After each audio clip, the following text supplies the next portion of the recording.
and you just go for it. And it just, speaks volumes to your confidence and just, keeping it real and continuing to push and have resiliency and all of those things. So you've been just a wonderful inspiration to me. So I just feel blessed to be on the call.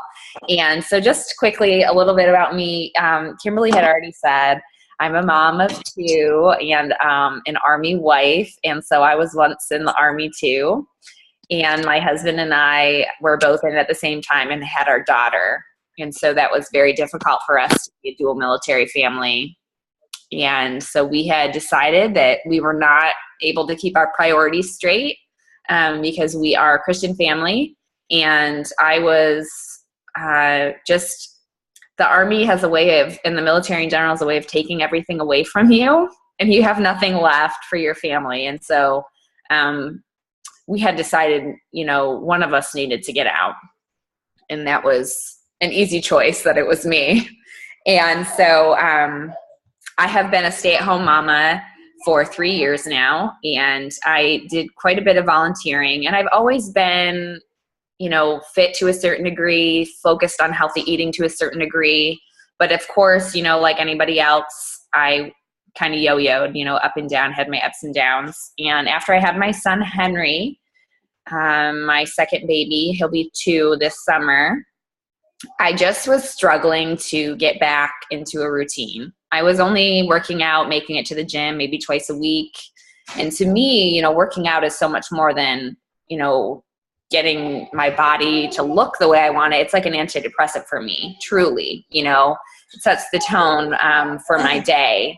And so working out only twice a week was just not something that was working for me. And I actually had my coach invite me to a challenge group, and it was just the perfect timing for me. Had she asked me a year before, I probably would have said no. And so anyway, I jumped in, and it was the first time I had been consistent in my working out and focused on my eating in a long time. And I started to feel really good. And so with that, I jumped in for the discount, but I never saw myself. I, of course, saw being a coach as being a salesperson. I think that's our instant reaction. And so I thought, oh, there's no way. I'm not a salesperson. I can't do it, and plus my husband, with his job, I just was like, I just don't want to be a salesperson. I was his FRG leader, just supporting families in his unit. And I didn't want them to think I was icky. And so, and also I have I'm overcoming a huge fear of failure. And so I was just thinking to myself, I cannot hear the word no from somebody. I just can't. It would crush me. It would ruin me. And so literally I had this, thought pattern in my mind for months.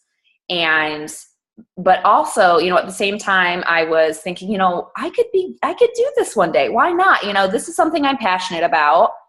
And by that time, my husband was on board drinking the shakes, and he had lost 10 pounds. We were both, feeling better. And I had been praying about it. And I got, it took time, but I got confirmation over time from my family and from God, this is what he wanted me to do. And so that was when I jumped in January and said, I am going to do this. And so one of the things that I have 3 points that I want to talk to everybody about tonight, and I am by no means perfect. I'm still improving myself. It's, just like health and fitness, it's a journey to improve ourselves over time. And, God worked on me over a course of, 7 to 8 months.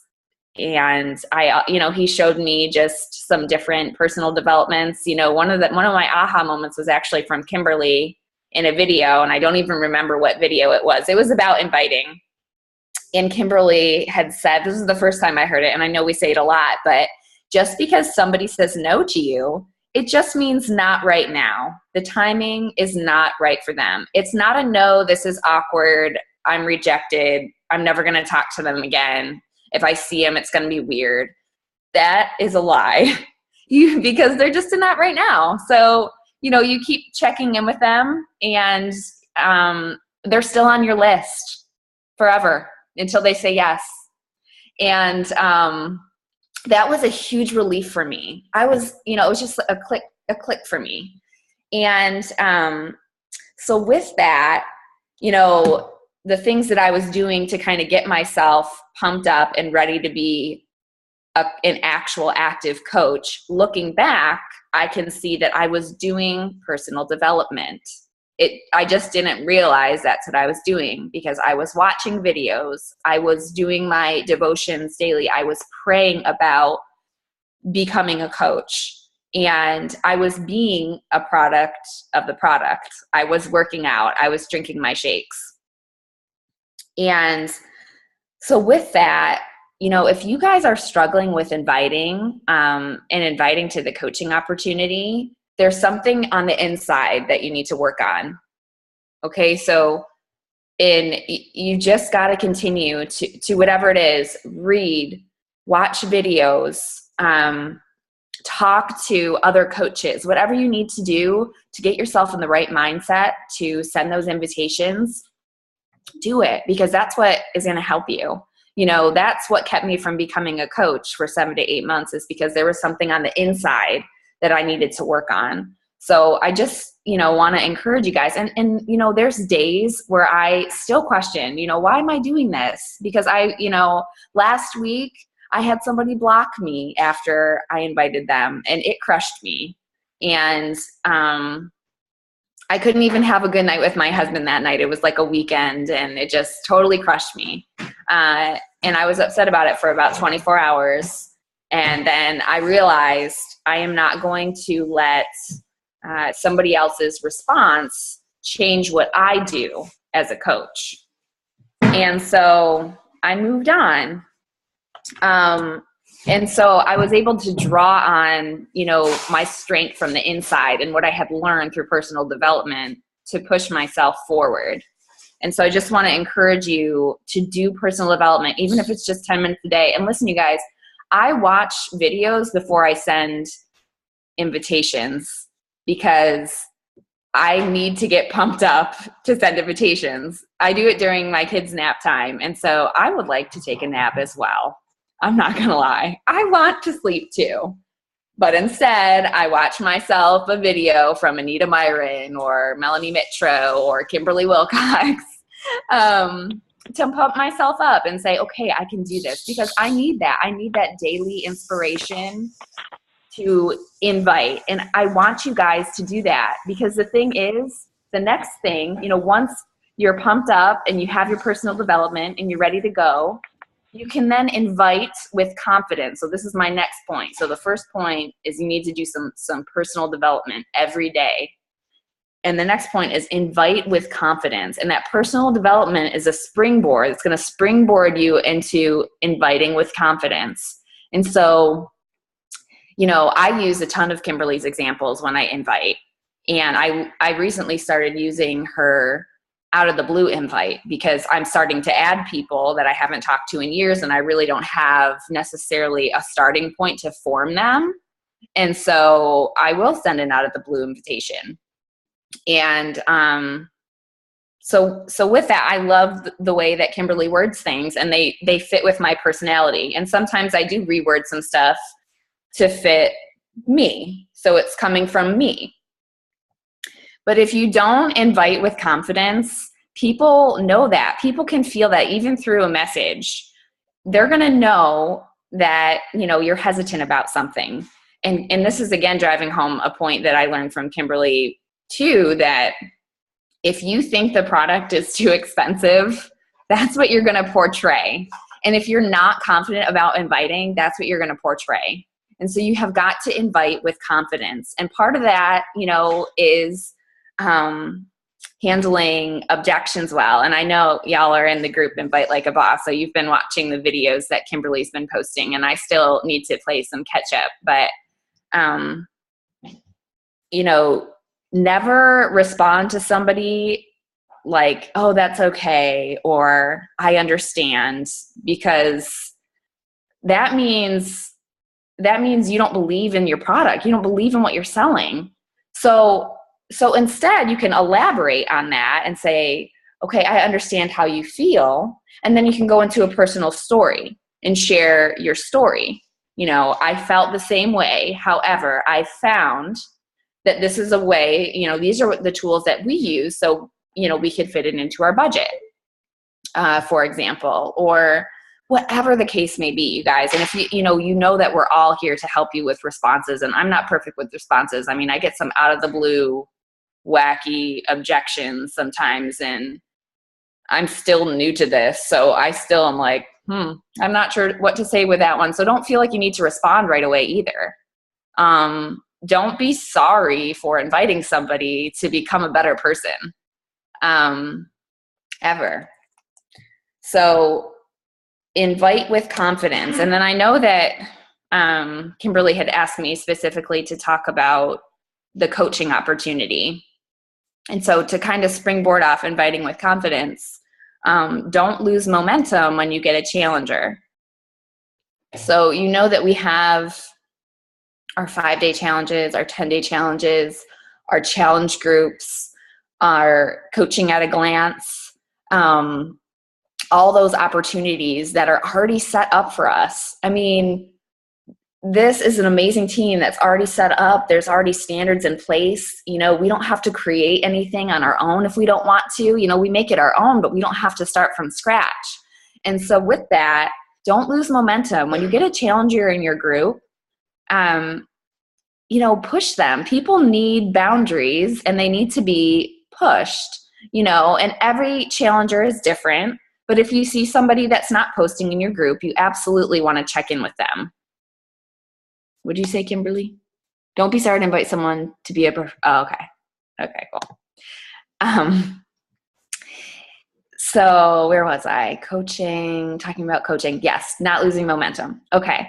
So if a challenger is not posting, you want to quickly, find out what's going on. So I typically will send a message. If I don't see somebody posting, for a couple of days, I'll always follow up with them and say, hey, just checking in to see how you're doing.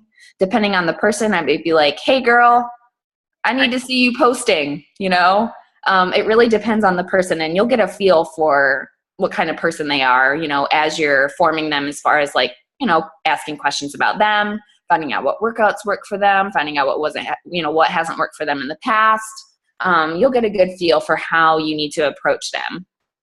And if you have somebody that's consistent with the challenge groups, or, they have already checked in with you and they're like, listen, I just cannot do the challenge group right now. Like, I'm drinking my shake every day. Please continue to hold me accountable and check in with me. I have friends like that.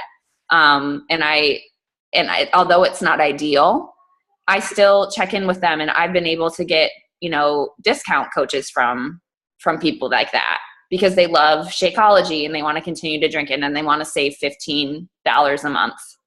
So with your challengers, you want to consistently check in with them. And then, about the 2.5 to 3.5 week mark, probably 3.5 is getting a little bit too late, that first challenge that they have, you want to approach them and say, hey, have you ever considered doing what I do? And present the coaching at a glance opportunity, because there's no obligation for them other than checking in to the group for 5 days and reading a post and getting an idea of what coaching is about. And I have never had somebody say no to me when I've asked them if they wanted to do coaching at a glance. Hey, do you just want to get an idea of what we do as coaches? I mean, I've certainly had people that have not continued on from there, and that's okay. But you don't want to lose momentum when you have somebody that starts their first challenge with you, because then you can kind of get somebody to plateau. You always want to be seeing how you can push to the next level with somebody. Because if people plateau, they can become uninterested. And I'm learning that too now as I'm running my own challenge groups, that it's really up to me and the other coaches to keep people motivated. And, we have to keep finding creative ways to do that, to keep the group active. And so that's the same way, with your challengers and not losing momentum with them. And it's not icky, because if they like the products and they're on this journey, then why not invite them and ask them, hey, have you considered doing what I do? I think you would make a great coach, because a lot of people need to be asked or invited to coach. They're not just going to raise their hand and say, yeah, sign me up as a coach.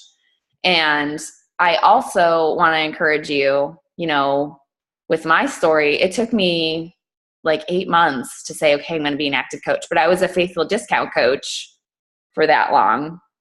So don't give up on your discount coaches, because there's still potential there. Don't just write them on and say, oh, she's a discount coach. Keep on checking in with them, because the longer that they do these programs and they're consistent challengers, they're faithful in the groups, they're going to eventually come around, but you have to ask them, or else you'll never know. And not just ask, hey, have you considered what, doing what I'm doing? And then they say, well, not really. Don't just say, okay, I understand. Again, you want to go further, not pushing and not being icky, but just say, I really think, I see potential in you. I think you would be a great coach because X, Y, and Z, and point out some of their strengths, because people need to be told that. They need to be given reasons to believe in themselves and to see that they can inspire people. This is one of the things that just blows my mind about coaching. Like, hearing people say that I inspire them. Girls, I am not doing anything special. I am a unique and special individual created by God, just like you guys are. And so you can do the same thing that I'm doing, and inspire people. You're inspiring people and you don't even know it. So, your discount coach or your challenger that's out there, they can do the same things. And another thing, I just want to share a couple of unique opportunities that I've had to, I've got 2 active coaches right now. So I have lots of discount coaches, and 2 that I'm working with to become active. So there are people that at this point in time, I accept that they're going to be a discount coach. Does it mean I'm going to let them go or leave them alone for months? No. But there are people that I see more potential in, and I am working with them, to become active. And with my active coaches, my first active coach, she was a challenger at first, but then her family started asking her about it. She's a good friend of mine. So she was telling me, hey, my sister started asking me, my mom started asking me. So I was sharing Shakeology and my workout with them. I was like, well, listen, you're already coaching. Let's do this. And so she got on board. And I guarantee you that every one of your challengers is going to do this. And so you can totally bounce on that, because it's a confidence booster for them to be like, oh, hey, yeah, I actually am, because I'm sharing my journey with other people. This is coaching. Cool. And so that's absolutely an opportunity for you to share the coaching opportunity. Said opportunity twice. Sorry. But anyway, that's a great chance for you to get somebody to jump in to coaching. And then I had watched a video from, I think she's maybe a push partner with Summer Tucker. Her name's Jessica. I can't remember her last name. Jessica Rodriguez? Yes, thank you. I had watched a video that was posted on Strengthen You. And so again, this is something I do for personal development, and I never would have thought of it, had I not done the personal development. But she was basically listing different types of people that would make good coaches. And it blew my mind, because it was just something that I had not considered before, because of course we always think about ourselves. And I was like, oh, well, who would be great at coaching? Like other stay-at-home moms like me, right? But there are so many other people that would make great coaches, and we kind of brush them off because they're already doing something, health and fitness related. But why couldn't they coach too if this is something they already believe in, right? So One of, I'll just list a couple of the types of people that she mentioned. You know, she had mentioned group fitness class instructors. I just had a group fitness class instructor become a coach, and she's praying about being an active coach. And she's been a group fitness instructor for 15 years. So I'm really excited. So that's, you know, that's one type of person. Or it could be just somebody that is into a certain type of fitness, or lots of type. They do triathlons. They like to run. They do races. They like hiking. They have a healthy family. You know, you can tell these things if they're active on Facebook. Sorry, I'm talking too long, but you know, if they're active on Facebook, you can see what kind of life they lead. These are the people that you want to, you know, invite to a challenge because they're already passionate about this kind of stuff. Another type that she mentioned 5 types, and of course I can't remember all of them, so I'll have to see if I can find that video and maybe we can. Have it. I can. You do? Okay. Yeah. And then the last one that she had mentioned was people who are financially motivated. And so I didn't really consider this at first because it is, you know, if you're building a business, whether you're a hobby coach or you're doing it for a career, you don't make a lot of money at first. So it is hard work in the beginning. And a friend of mine, Melissa, she is a teacher and she's got 2 small kids. Her and her husband are both teachers, y'all. And you know that they work a lot for not a lot of compensation. And she's always been healthy and fit. I went to high school with her. And I had chatted with her a little because she talked to me about Body Beast because her husband wanted to do it. And she had just had her son. So I was like, okay, now's not a good time. But then I watched this video. It was a couple months down the road. Her son was maybe 4 months old at this time. I watched that video and I was like, you know what? I'm just going to invite her. I'm just going to invite her to become a coach, because she would make a great coach. And so I did. I wrote her, and I was, of course, inspired by this video, this personal development video. So I invited her to be a coach with confidence, and she said yes. And she's taken off. I mean, she's an Emerald already. And so you want to identify those people that will help you, that you can walk alongside, you know, and to me, these are people like the coaches underneath me that are active. I'm like, these people are better than me. Like, I am so lucky to have them on my team. And so these are the people that you want to be looking for those quality coaches that are going to walk alongside you and that they're going to bring you up instead of bring you down. And so these are just a couple of methods that I've used so far. And I just want to encourage you. I'm going to just recap with my 3 points. You have got to do personal development.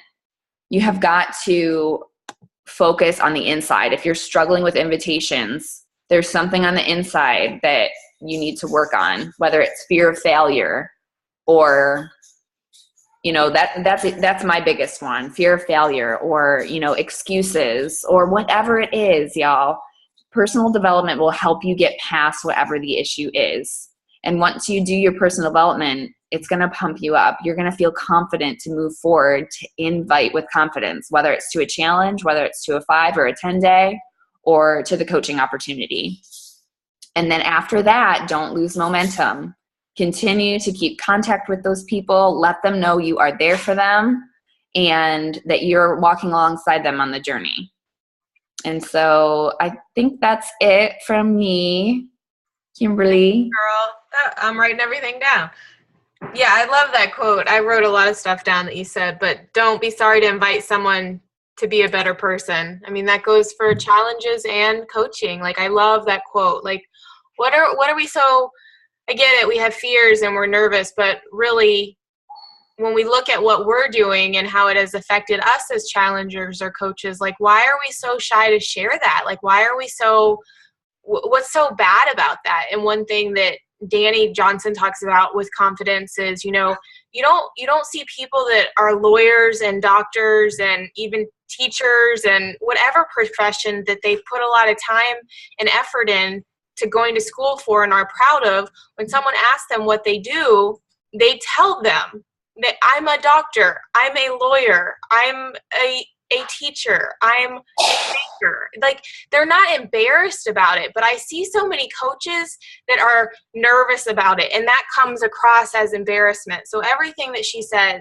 is so spot on with your confidence, and that comes across in your personal development and being a product of the product and gathering testimonies. Like, I can't talk enough about how there are thousands and thousands of testimonies out there, and that does not mean we need to plaster Beachbody flyers all over our wall all the time, but there's not a day that I don't open the back office and see the story of the day or the story of the week, and I'm like, holy crap, like, they're amazing. And these are real people. These are people that are drinking Shakeology, that are getting Body Beast, that are trying 21-day fix. And the longer I coach, the more coaches I start to follow or look at. And my favorite coaches to follow are people that are still on their journey, that may have lost 100 pounds, but still have 100 pounds to lose. And they're showing off their workout. They're inviting to the coaching opportunity. Many of them are diamond and above. When you go to these events and you see the top 10 panel of coaches, like, I know we all see Facebook, and Sarah Bagwell, I don't think she's on here, but she said to me, she's like, I don't think I'll ever be a top coach. I'm not tall and blonde and perfect and this. I'm like, no. Like, that's not what they look like. That's not what they are. And we get in our head what these top coaches look like because Facebook is a highlight reel. We're seeing what people's highlights are and posting all the good stuff. And that's why when I accidentally posted my crappy day on Facebook, I was like, oh, well, I might as well just leave that up there because that's real life. Like, that's what happens, right? Like, I might as well just keep my glasses on and my hair a mess because that's what I look like. That's who I am. But when you see these top 10 people in person, every time I remember sitting at Summit with Jessica Matsuma and Megan, our first summit together, all of our first summit together last year. And I had just met Megan, and we were sitting in the stands, and you see all these people cross the stage, like 4-star, 5-star, the top 10. And so many of them are just like us. Every one of us. Like, there's nothing different. Like Maja said, I love how you said that. We are a special and unique individual that was formed for a purpose. And if you're on this call, I have a strong believing that this is part of your purpose. Like, there's a reason that you're here. There's a reason that you've been connected with certain people.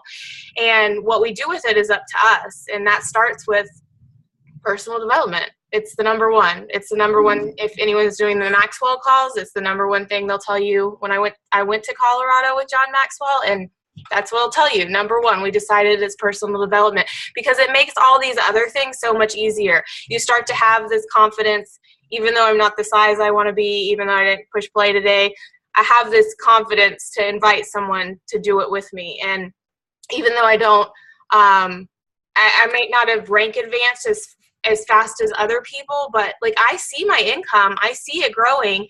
And I have actually on my wall or picture in my background is, I've probably shared it with y'all, and I'm happy to share it again, but it's a snapshot actually of Summer's volume from the last 5 years. I think it's 5 years. It's right here. I'll look at it. 1, 2. She started actually in 2009, and she was actually a very similar case where the first 7, 8, 9 months, she like really didn't do anything with it. She was just and I didn't even have Shakeology at the time. So she was doing her workouts and trying to incorporate it into personal training. And then 2010, same. Like, I'm looking at her volume. It's awful. It's like 90 and 0. Like, it's nothing. And it just slowly starts to increase to a point where she makes amazing money. She's made $1 million with the company. She won't probably make $1 million this year, but she'll come pretty close to it. So, I mean, that is insane amount of money. And anyone on this call that is thinking, I don't need that much money, then give it away. Give it to someone that does, because there is someone in this world that needs that money. And if you are given this opportunity and you are given this gift to learn and grow from someone that can do that with a duplicatable system, then give it away.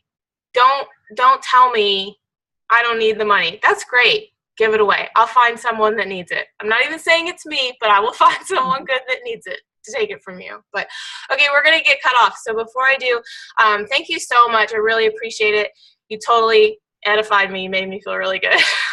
I'm glad. I didn't know that you had learned that much or listened to that much. So it made me feel good to know that that I'm helping people outside of my team as well. So we really appreciate it. And I'll be sure to share the recording with you so you can share it with your team.